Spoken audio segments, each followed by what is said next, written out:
This is the broad overview of all of the essential camping gear that you could ever need. And you're going to want to stick around to the end of this video because each piece of camping gear provides a very useful, essential, critical function for your camping experience. You're going to want to watch it all. My father gave me Montana. The first group of camping gear we're going over is your sleep and shelter system. For most people, they're gonna want a simple waterproof tent because let's face it, most people camp in the springtime or summer. A simple waterproof tent that you can pick up from Walmart for about $100. I also just saw a roughly $79 three-person camping tent at Costco. So if you have a Costco membership, that might be something to look into. The reason why you bring a tent when you go camping is to keep your gear and yourself from getting wet. If you think about it, all a tent really does is provide a very, very thin layer of protection against water and wind. So if it's not gonna rain and it's not gonna be windy, you might not even need a tent. Tents come with different weather ratings. And if you're camping when it's warm, you don't really have to worry about that weather rating. It's more for when you're camping out in the winter and in the fall and in the spring when the temps can get down into below the 30s and 40s. The next item you're gonna wanna get is a sleeping pad. A lot of people don't realize this when they go on their first camping trip, but when you're sleeping on the ground, no matter what time of year it is, the ground tends to suck the heat out of you. So when you get a sleeping pad, it gives you just that extra couple of inches of insulation from the ground so that when you're sleeping, the ground isn't just taking all that heat away. Different sleeping pads come with different things called R values. A good R value for a winter sleeping bag is around 5 and up. A summer sleeping pad should have an R value of 1 to 3. As a good rule of thumb, get the R value that's higher. Then there's your sleeping bag, quilt, or blanket. If you could get nothing else from this system, you'd want to get a really nice one of these. A sleeping bag has different temperature ratings based off what the company wants to put on there. Finding a sleeping bag, blanket, or backcountry quilt is kind of like shopping for a car. You want something, in my opinion, that's gonna fit into every situation, especially when you first start out camping. Get something that you are going to like, get a hybrid possibly, get something that has a decent temperature rating, but also you're gonna feel comfortable in the summer in it. For me, because I'm 6'6", I have problems with most bags. Most bags come in 6'6", which isn't exactly comfortable for me because I always feel like I'm getting squished and I'm getting cramped down into the bag. So if it's not winter, I typically unzip the bag and use it more like a blanket, but that's just me. This also relates to becoming a man. When you're a man, you want to have a wide array of knowledge and skills so that when you get into any type of situation, you have the wherewithal and the know-how to deal with that situation. Everybody out there is telling you to hyper specialize in what you do right now and just subcontract all of your work out. And even I subscribed to that story.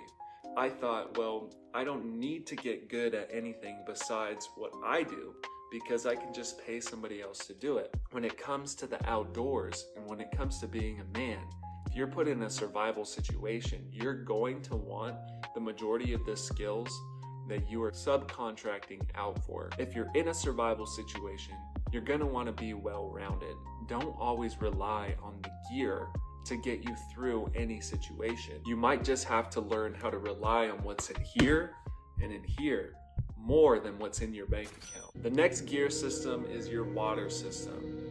Your water system is critical, obviously because humans are supposed to drink about a gallon a day, give or take. I think that's if you're really sweating because I know a lot of people that don't do that. So when you go camping, start by packing a gallon of water every day for each person. Let's do some quick public math. If there's 2 of you, you're going for 3 days, you're gonna bring 6 gallons of water. How are you gonna bring 6 gallons of water? Well, you can use a Reliance jug.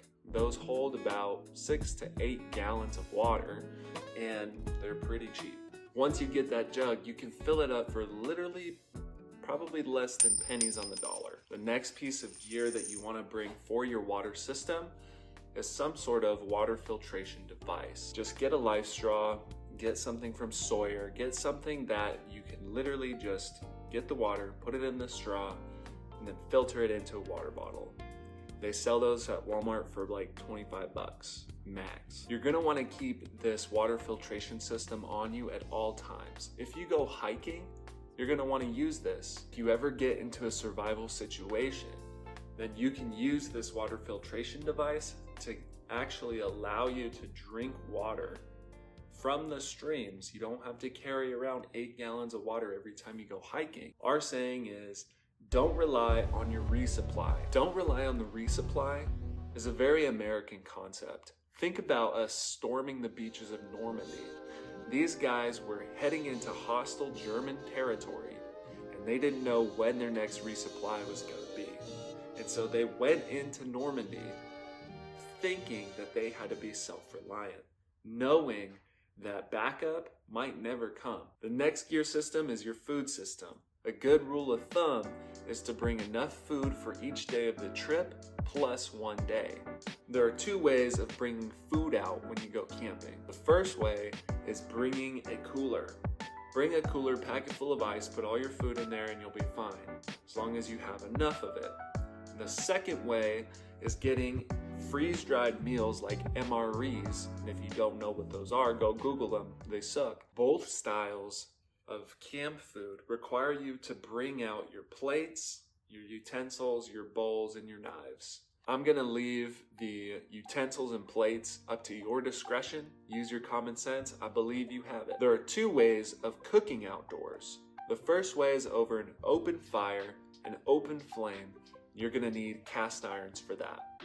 The second way is on a gas stove. You can get propane or butane or some other weird combination. What I like to do is I choose the open flame the majority of the time. I prefer it. I have a giant cast iron that's about this big, that big. And what that allows me to do is wake up early in the morning, start my fire, get it lit, get it going, put my cast iron on these hot white coals and let my bacon simmer, cook my eggs, my waffles, whatever I'm making. To me, it's just a more genuine camping experience. The caveat to using and relying on a campfire is fire bans. Fire bans affect pretty much every county in the United States. If you're going camping, then you need to know what the fire bans are in the area that you're going to. Nothing would be worse than waking up, making your campfire, and having some park rangers show up and fining you $500 because you had a fire going when you weren't supposed to. Cast irons are meant for open flame cooking. They're meant to be heated up over coals. And I highly recommend the Lodge brand because 1, it's the cheapest, and 2, I have a couple of Lodge cast irons and they work excellent. One important thing to note with those cast irons is you're gonna wanna bring a wool brush to clean it off. It can be picked up at pretty much any grocery store, and they're about $3 for a pack of 3. Pretty simple. Camp stoves are typically propane or butane, and they can have 1 to 3 burners on them. They're highly efficient, and I still use my camp stove, especially when it's raining, because that can be a hard time to get a campfire started. If you're backpacking, you'll probably want to bring a tiny little bullet gas stove. They're single burners and they allow you to go backpacking in the backcountry and not have to worry about starting a fire. If you are backpacking, I don't recommend bringing a cast iron. You can go with that simple little non-stick pan. They're about that big. Thank you for tuning in to Empty Spaces Outfitters. Make sure you check out our next video right over here. Adios.